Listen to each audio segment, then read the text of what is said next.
The Old Testament once more, and to look at the book of Judges, please. We've been looking at the book of Judges, in particular the story of the life of Gideon. And we've looked at Gideon and chapter 6 of Judges chapter 6. But this evening we're going to look into the next chapter and in the next episode, really, in Gideon's life and what everything was building up to as well. And really, if there was a title over this chapter, the chapter would be Less is More. Less is More. Because that would imply the great, and I love to think of it, I maybe mention it from time to time, the paradoxes of Christianity, the seeming contradictions of God. How that God just doesn't do things the way that men and women would plan them or have them done. God just does things differently. He's got different plans. And this was certainly the case with Gideon. And in chapter 7, verse 1, it says there, then Jerubbaal, that is Gideon, because they'd given him another name because he tore down the idols, the altars that were to Baal, that were in his father's hometown, and were his father's. It says that Jerubbaal, that is Gideon, and all the people who were with him rose early and encamped beside the spring of Harod. And the camp of Midian, that was the enemy, who had invaded the nation of Israel and had oppressed them for years, many, many years, was north of them by the hill of Moreh in the valley. The Lord said to Gideon, the people with you are too many for me to give the Midianites into their hand, lest Israel boast over me, saying, my own hand has saved me. You see, Gideon in chapter 6, we learned that Gideon, he'd gone out, he had blown a trumpet because the Midianites had come in and invaded the land, basically. And God had told Gideon that he would make him a mighty warrior and he would deliver Israel, the nation of Israel, out of the oppression, out of the hand of the Midianites. And so he called people, he blew that trumpet and he called all those to him round about. And so we have now here all these people who had come. But God says to him, the people with you are too many for me to give the Midianites into their hand, lest Israel boast over me, saying, my own hand has saved me. Now therefore, proclaim in the ears of the people, saying, whoever is fearful and trembling, let him return home and hurry away from Mount Gilead. Then 22,000 of the people returned, and 10,000 remained. And the Lord said to Gideon, the people are still too many. Take them down to the water, and I will test them for you there. And any one of whom I say to you, this one shall go with you, shall go with you. And any one of whom I say to you, this one shall not go with you, shall not go.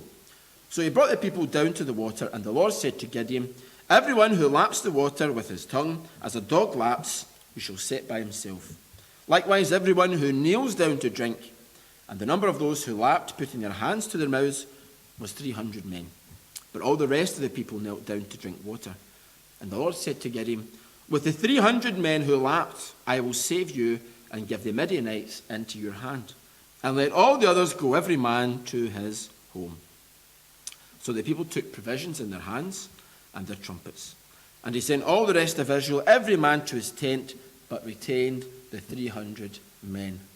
And the camp of Midian was below him in the valley. That same night the Lord said to him, arise, go down against the camp, for I have given it into your hand. But if you're afraid to go down to the camp with Purah your servant, and you shall hear what they say, and afterward your hand shall be strengthened to go down against the camp.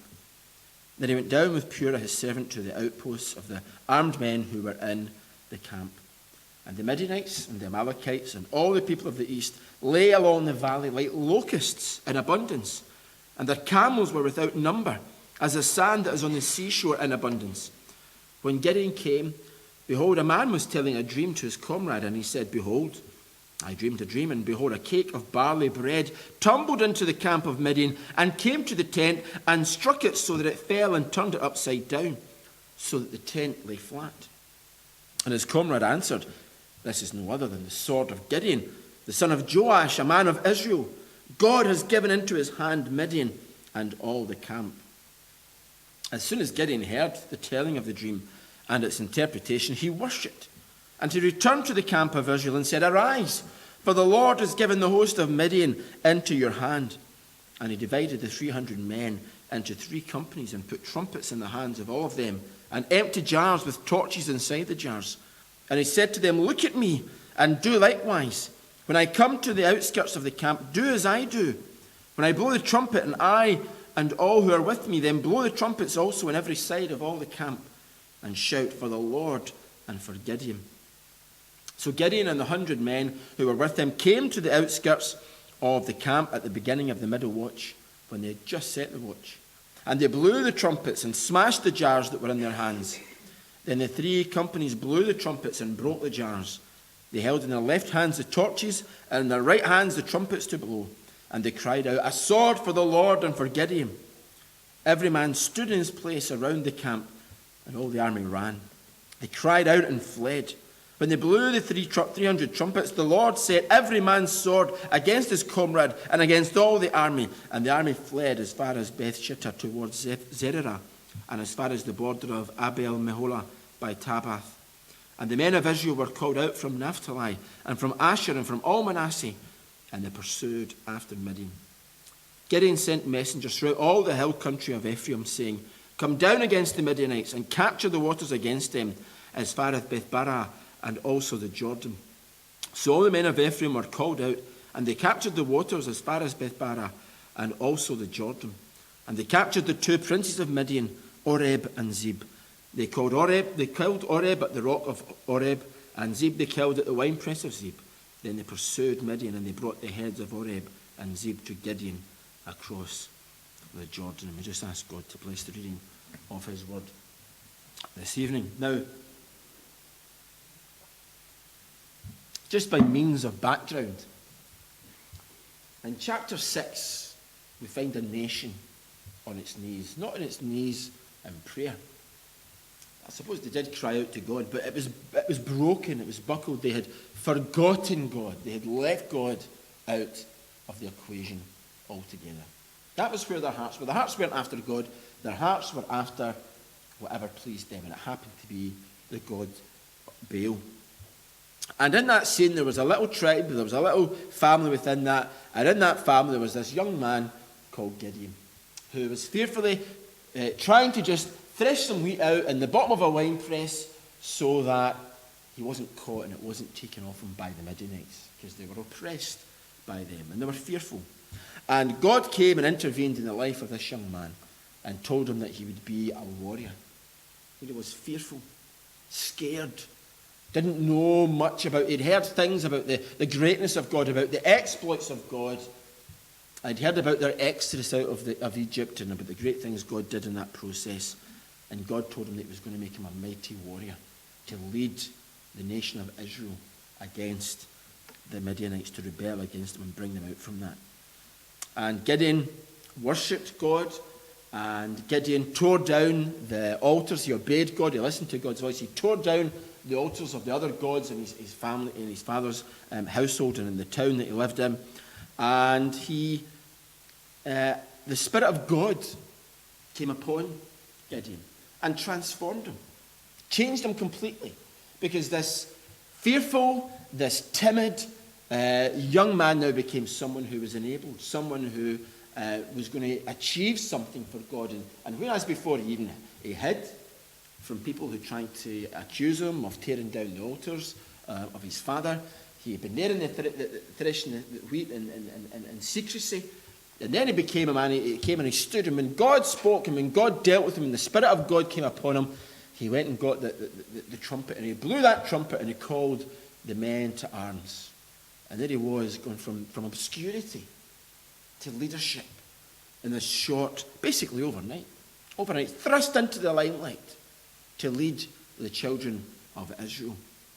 And he was still a bit unsure, and so he sought God's assurances. He sought God's approval and guidance that this was what God wanted him to do. God wanted him to go and to lead the children of Israel against the Midianites. And God gave him that sign that yes, he did. That was what he wanted. He wanted Gideon to lead the warriors against the Midianites. Now, we've not read it so far, but it gives you in the text there the sense of the scale, the numbers of the Midianites and of the Amalekites and of the children of the east. But later on in the next chapter, you find out how many of them fled, and how many of them had been killed. And so we can put together that at that point that the number in the army of the Midianites and the Amalekites, there was 135,000. 135,000 of them there in the valley.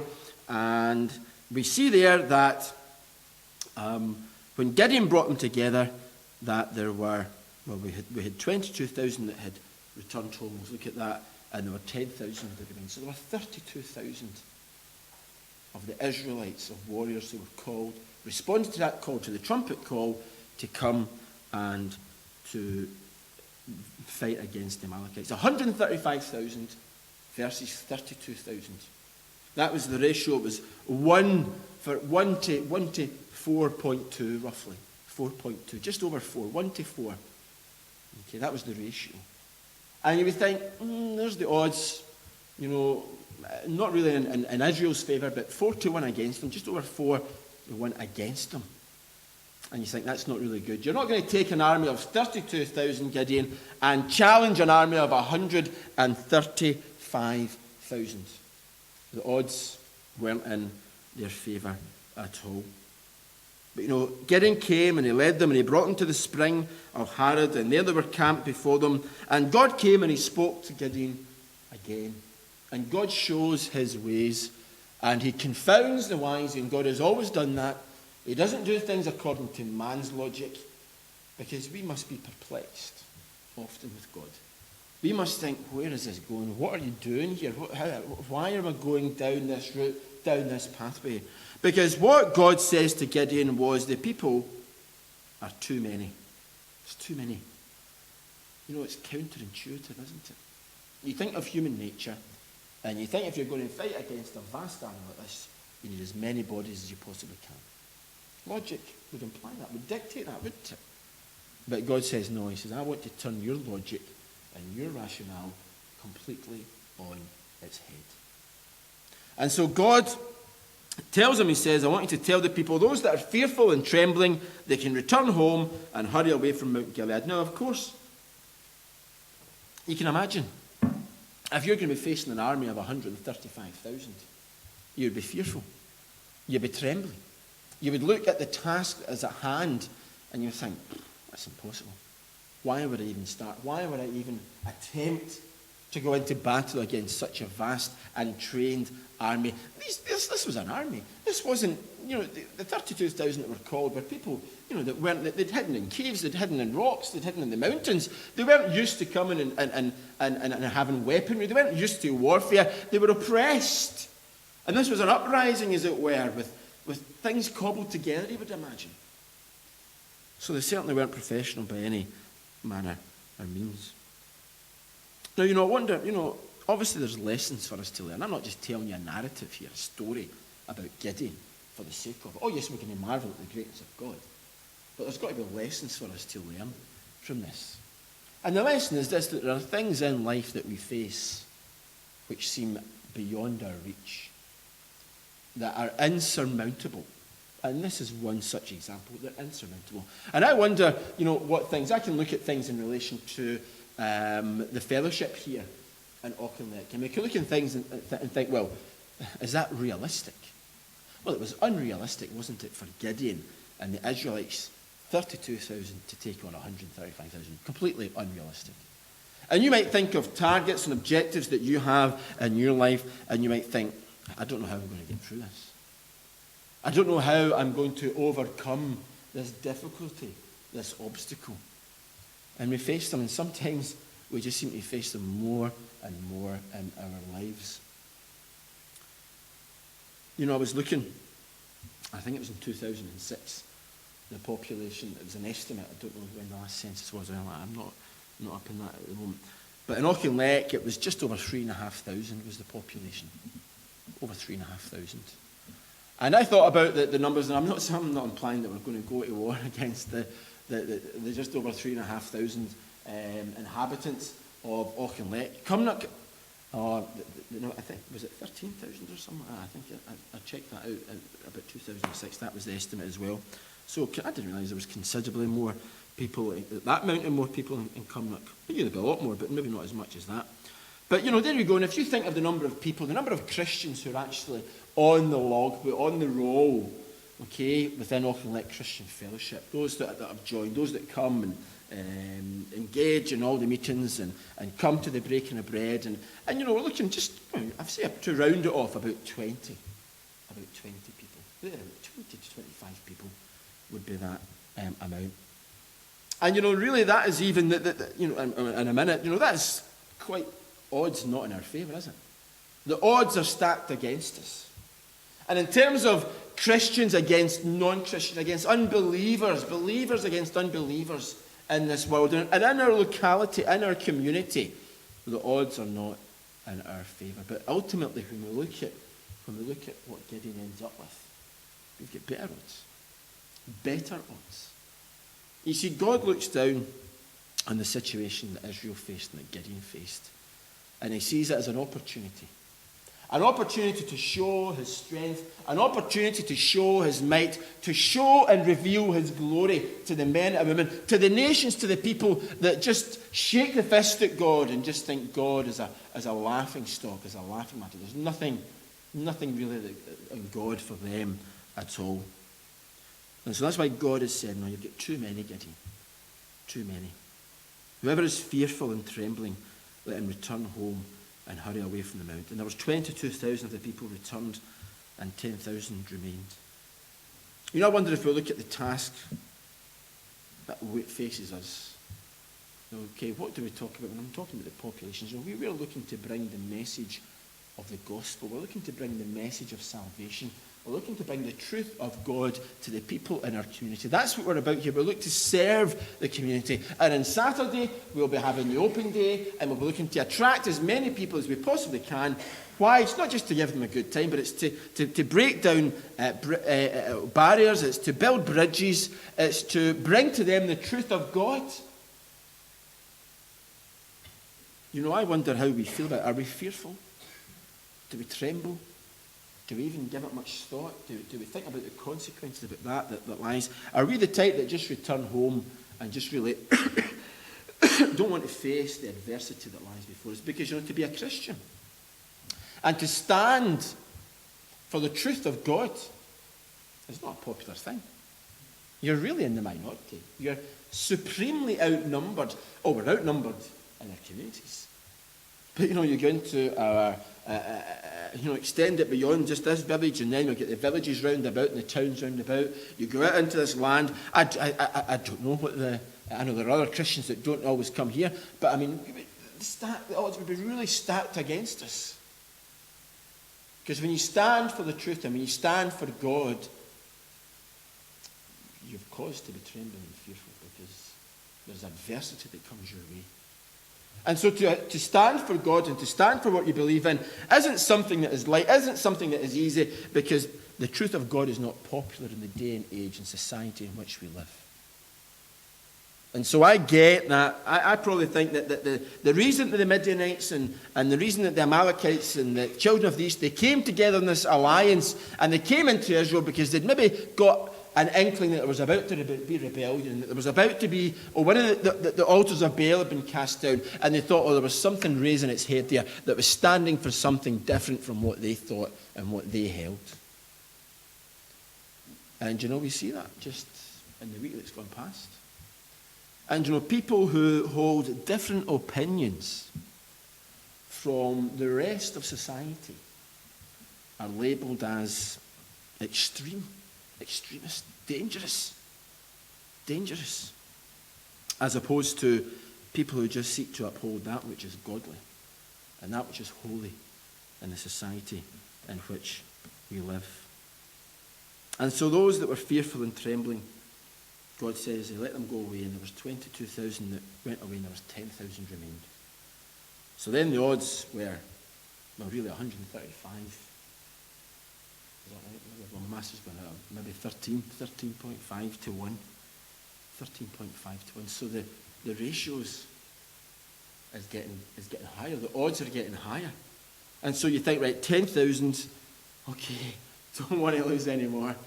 I want the 10,000 to go into battle. Gideon's thinking, He's getting his tactics ready. He's imagining where the ground on which he's going to occupy. He knows the weapons that they're going to have. He's maybe got them shared out now.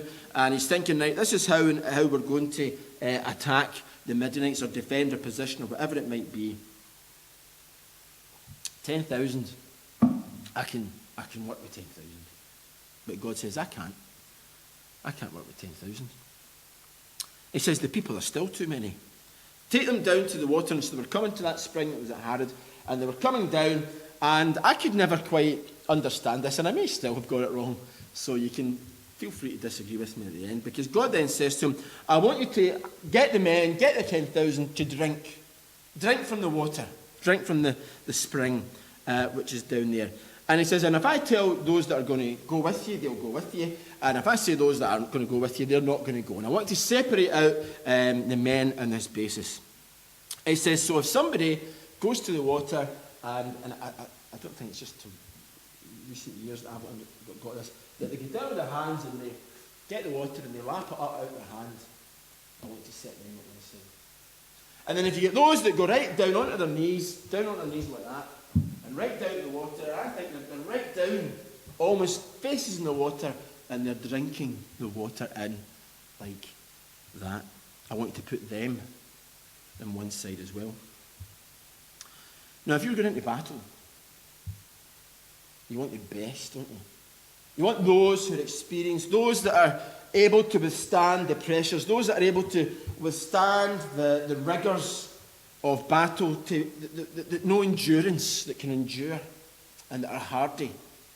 And I think those people who knelt down and drank from the water, they've got a bit more common sense, I think. Because you think, well, I'm going to have to be hydrated.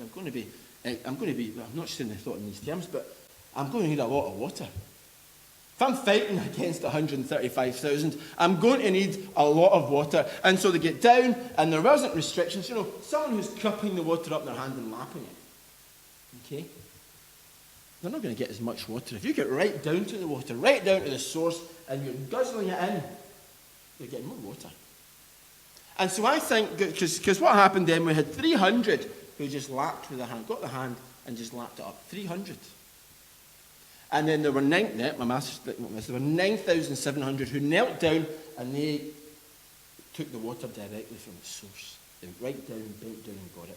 I think that makes more sense. If you are going out and you want to get as much water as you can, you would do that. And so they've separated them out, and Gideon's probably thinking, good, you see those 300, that's a ridiculous way to get enough water to go into battle. That's absolutely ridiculous. And God says, well, see the 9,700? And he says, yep, I want you to send them home. Send them home.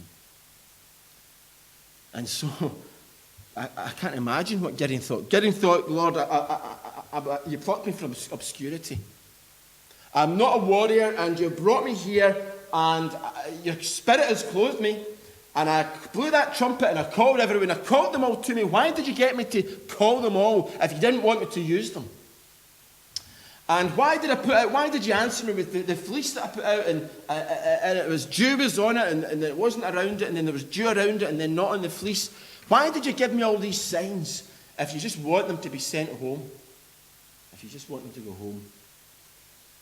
And God is just showing, really Gideon, that I don't really need any of the men. I don't really need any of the numbers. I want to show, I don't want anybody to claim credit for what I'm about to do. And so God took the 300, and I may be wrong, and maybe there's a bit of supposition in there and speculation as to that. But if I was going into battle and I wanted water, I would take as much as I can. And I think the sensible way was to kneel down. And so the people who seem to have that mindset, that mentality to survive, to endure, they were laid aside, and God didn't need them. And so God took those who had lapped. God took those who were maybe less well fitted for the job, and God was going to use them for his glory and for his victory. The odds were now this. It was 1 to 450. 1 to 450. So if there was any chance of the Israelites defeating the Midianites, one Israelite soldier would have to defeat 450 Midianites. Now, you could look at, it started off just over 4. You could look, one man looking at 4 could think, well, if luck goes my way, I could take out 4 of them. But now it was 450. 450. They would have to stand against them. The fearful, and there was those that were ill-equipped, ill-prepared, inept perhaps for battle. Those were the ones, it was those that God wanted them. And then Gideon was left with the 300 at that particular point. This seems madness, doesn't it? What are we facing in our lives? What am I facing in my life? What are you facing in your life when you think the odds are so hugely stacked against you? What is it in your life that you think you cannot overcome? What is it you think that it is impossible for you to face and to do it? And maybe the odds you think are not even as high as that, 450 to 1 against you succeeding. Well, God says, do you know what? That's the way I like it. That's the way I want it. Because if the odds were any lower, then you would just raise up your hand and say, oh, I did it. I got out of the predicament. I sorted the problem. I solved it. When God says, no, I want it all to be for me. And in verse 9, God says to Gideon, arise, go down against the camp, for I have given it into your hand. The 300 they were just left with. And God gives assurances, I have given it into your hand. The camp of the Midianites, like locusts there before them, like you couldn't number the camels because it was like the grains of sand on the beach. He says, I've given it into your hand. And then when he went down and Gideon heard the dream, and the dream came, it said, this is the sword of Gideon, the son of Joash, a man of Israel. God has given into his hand Midian and all the camp. It was done. The event hadn't taken place. There hadn't been the battle, but it was as good as won. It was as good as done. Why? Because God said so. And that is the beauty and the secret of Christianity and Christian living, is that God has already won the battle. And that's what I forget. That's what I scarce believe at times in my Christian life, is that God has already done it. How has he done it? How is the battle already won? Because in his Son, Jesus Christ, through his death upon the cross, and he utters those words, it is finished. And we think, taking that at face value, would mean his life is ended. He is finished. And yes, it did. When he said it's finished, he died upon the cross. But the work of salvation that he was undertaking for God, every aspect of it was finished. And every blessing that was ever going to be ours in Christ was given to us and is ours at that point. And so Christians, if you're a Christian, if you call yourself a Christian here in this hall tonight, if that's what you truly are, if that's what I am, then I can take all the assurances, all the promises that God has given to me, and they are true, that the victory is already mine. I have won it. All Gideon had to do was just obey God. Step up to the mark, step up to the plate, and he would know the victory of God in his life. Do we believe that? That takes faith. Think of the faith that was required for Gideon. They didn't even get swords. What, right? He says, right, okay, that's what, right, Gideon, you think the 300 men, right, we're looking to Gideon, what is this master plan? What are these weapons of warfare that we're going to experience? And I know, maybe it was even a year, but months ago, Ian had gone through Joshua, and they came to Jericho, and they were looking to tear down these great strongholds, these great walls that surrounded Jericho. And what were they going to use to defeat the Midianites? And Gideon starts giving out trumpets. Trumpets and torches and clay jars. That's what we're going to use. Right, good. Put a lot of faith in that. Mad lunacy. You see, the methods, the tactics of God in man's eyes and men and women's eyes is lunacy. Absolute lunacy. There's no shred of credibility to it at all. If you were talking to a general of one of the Midianites' armies and say, well, what are your tactics for defeating you? And they would maybe talk about, they had previously their metal chariots, and they would talk about swords and shields. No, a trumpet, a torch, and a jar of clay. A jar of clay. Confounding the critics. That's what God delights in. God has never done it our way. And so the best way that we think to approach our Christian lives, if it's not based in the Bible, if it's not based on prayer, if it's not based in fellowship and communion with God and listening to his voice, it isn't worth a whit. It isn't worth a whit. Because it will fail, undoubtedly. Because if it's our logic, our reasoning, it's flawed from the very outset. And so, the assurances have been given. In 2 Corinthians chapter 1, verse 20, it says this, for all the promises of God in him, in Christ, are yea, and in him, amen, unto the glory of God by us. When Gideon heard the dream, did he believe the dream? Did he believe it? When the comrades said to one another, this is Gideon, and it means that we're going to be given into the hands, that the Midianites are going to be given into the hands, into his hands and all the camp. Did Gideon believe it? Yes, he did. Because what did he do? It says there that he worshipped. He worshipped. He heard what they'd said. He'd heard the promises of God, and he got down in his heart and he accepted it. He accepted it by faith. He did believe it because he acted upon it, but he just thought, God, you're amazing. You're wonderful.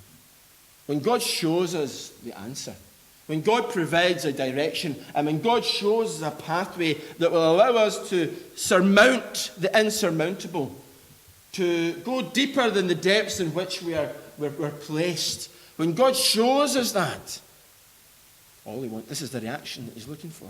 This is always ultimately what God wants, is that we would look and would worship him.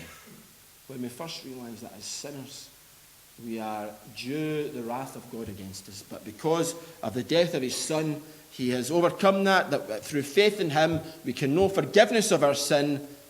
It brings about the response of worship in our lives. And Gideon worshipped God. And he returned to the camp, and then he started spreading that message. The Lord has given us the host of Midian. So, the 300 round about had a decision to make. Are they going to run away and forsake Gideon? Has Gideon just lost his marbles? Is Gideon just going to be a lone voice spouting forth this madness? Because that's what it was. See, when you really look to the centre, to the kernel of Christianity, and boil it right down, it means living at all costs for Christ. At all costs. And when you read, and when I really examine my life in the light of the teachings of Paul and the apostles and of Jesus Christ himself, if you look at it in the light of humanity and of men's reasoning, it is madness. It makes no sense. But in the light of the Bible, in the light of the Word of God, in the light of our lives, it rings true. And we have a decision to make. Do we believe this? Do we believe it? Or do we reject it? Gideon came back and told them, it is done. The Lord's given us the host of Midian. He's done it. It is already yours. See if they lay hold in that. See those 300 warriors. See if they absolutely laid hold in that. What confidence. What assurance was theirs to think, to fear God. Their belief in God was unshakable. I wonder what your belief in God is like. Can you say that you've got that assurance? Can you say you've got that absolute core and belief in God, that you're given a trumpet, a torch, and a jar of clay, and you're going to enter into the battle for God against the enemy and stand for God against whatever problems come your way? Because it is worth it. And Gideon says, he gave them and he said, look at me and do likewise. Look at me and do likewise. Think of the trumpet would produce that sound, produce that call, often a signal perhaps to the armies and to the cohorts and the ranks. In 1 Thessalonians chapter 1, verse 8, Paul writes to the church there, he says, "For not only has the word of the Lord sounded forth from you in Macedonia and Achaia, but your faith in God has gone forth everywhere, so that we need not say anything." We need not say anything. You see, the trumpet represents the sounding out, the sounding forth the word of the Lord.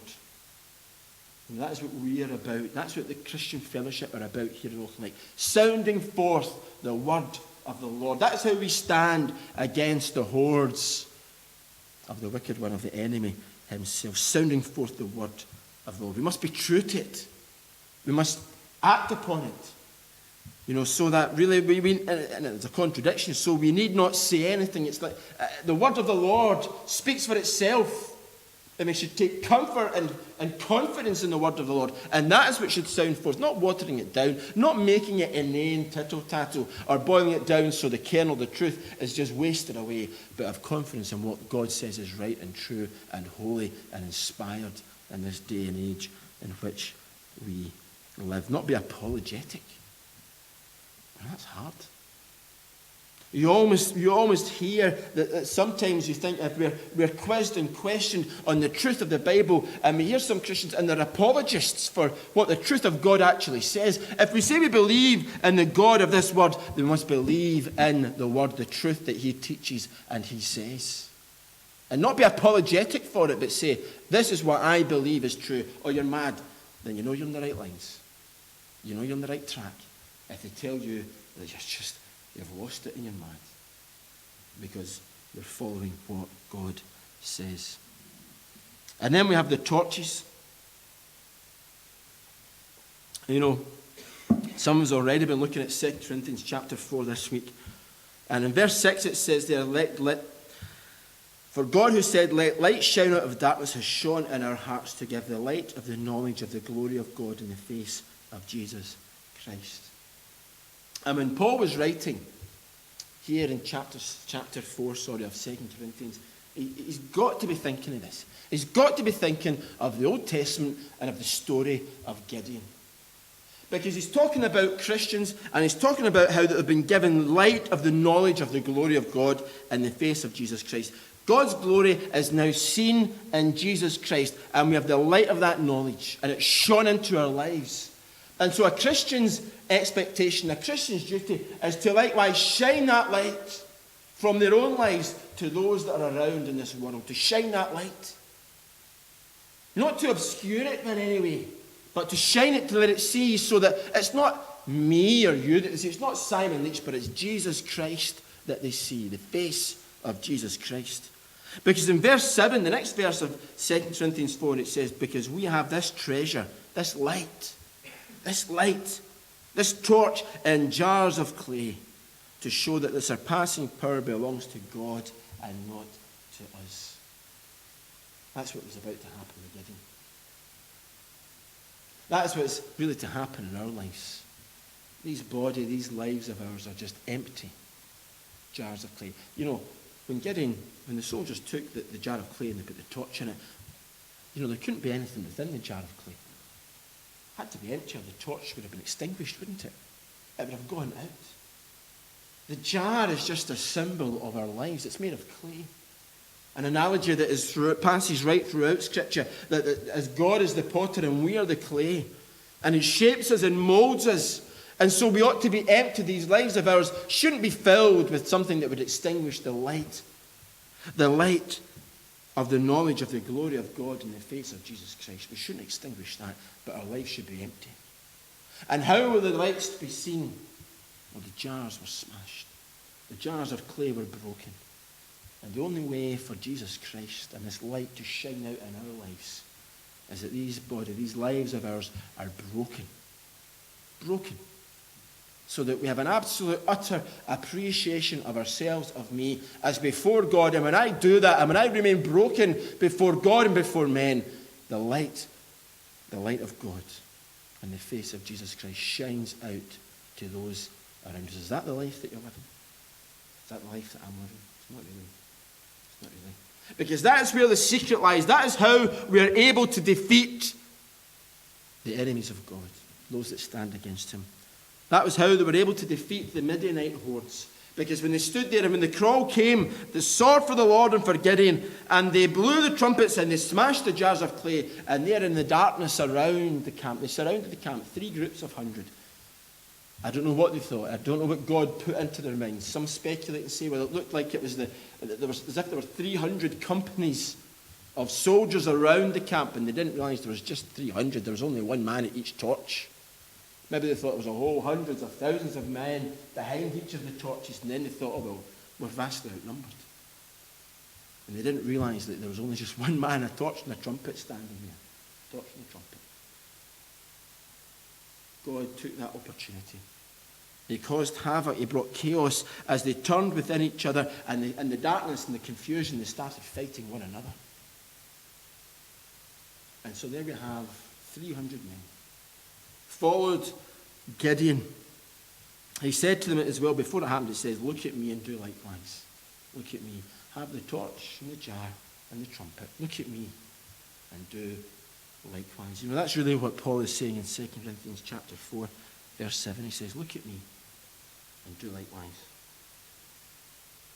We have this treasure in jars of clay to show that the surpassing power belongs to God and not to us. That's what God did that day with Gideon. The power belongs to him and not to us.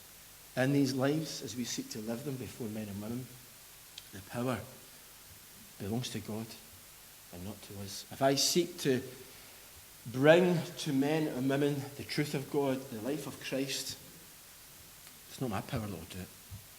It's not my sanctimonious surmisings and dialogues and speculation, but it's a brokenness before God that allows men and women to see God in me. Is that what men and women see when they look at you, when they look at me? Do they just still see me? Do they see my character, my personality, or do they see something of Jesus in me? That's the measure of the Christian. That's the measure of your Christianity this evening, is how much of Jesus is seen in you. We mentioned the fruit of the Spirit, and we looked about how Gideon was clothed with the Spirit of God, and we looked about how that we should project ourselves to men and women. Are you rough and raggedy? Are you smooth? Is the Spirit of God smoothed off? Are you like Christ? Are you like Jesus in your life? You know, you can't produce that through effort. We've shown that. Effort doesn't get the results, but it's dependence on God that gets the results. So the extent to which you are like Jesus, like Christ, and bring him to men and women is the extent to which you are dependent, wholly dependent upon God. If you're not depending on God, then you're nothing like Christ. Nothing like him. There is no attribute, there is no part of you that bears any likeness or similarity to him.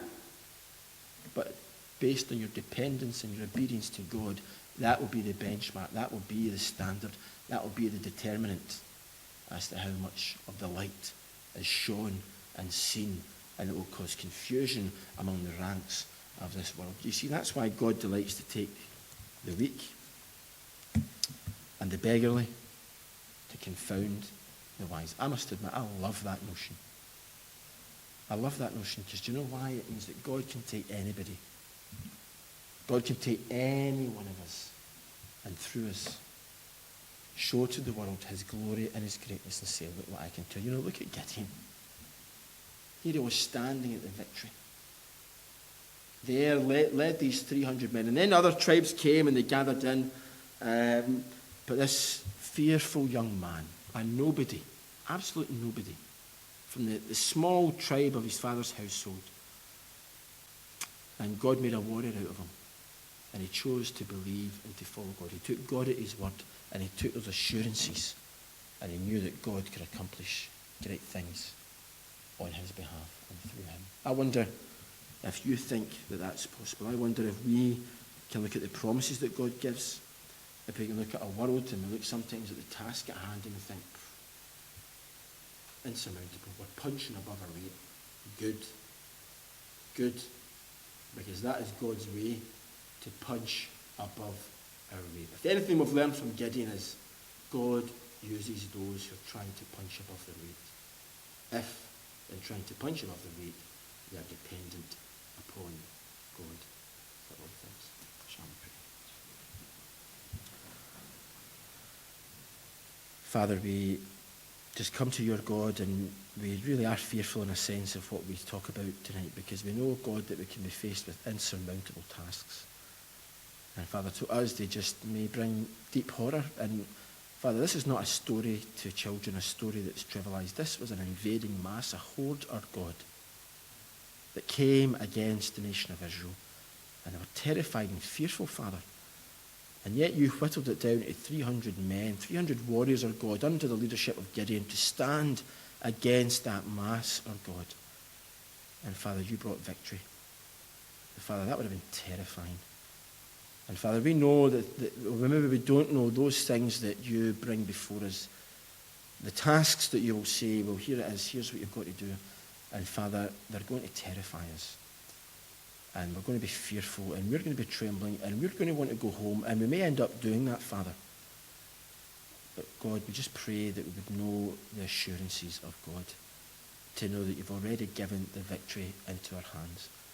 And in the circumstances in which we find ourselves, that treasure that is hidden in these jars of clay, these earthen vessels, Father, would be given the opportunity to shine, and that your glory ultimately would be known.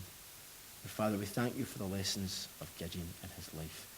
And we pray, Father, we would know the lessons of this in our lives as well, each one of us, as we seek to live and serve for you. May we not forget you.